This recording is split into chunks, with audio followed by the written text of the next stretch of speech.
NatoFlow adalah satu suplemen untuk membersihkan plak di salur jantung yang tersumbat secara semula jadi. Ia adalah ekstrak kacang soya yang diperam atau dipanggil natto beans. Sejak 1000 tahun dahulu, ramai orang Jepun makan natto beans untuk kesihatan jantung dan mengawal kolesterol mereka. NatoFlow bertindak sebagai pencuci arteri kita yang tersumbat dengan plak dan menjaga kesihatan pembuluh darah. Yang berwarna kuning itu adalah plak di dinding arteri dikecilkan NatoFlow. Jika anda ingin membuat check-up segera sama ada salur jantung anda mempunyai plak dan mula tersumbat atau mempunyai arteri yang mengeras, anda boleh hubungi The Stem Cellers.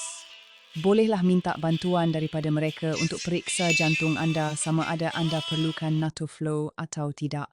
Pemeriksaan jantung ini adalah percuma. Jaga kesihatan anda selalu. Assalamualaikum.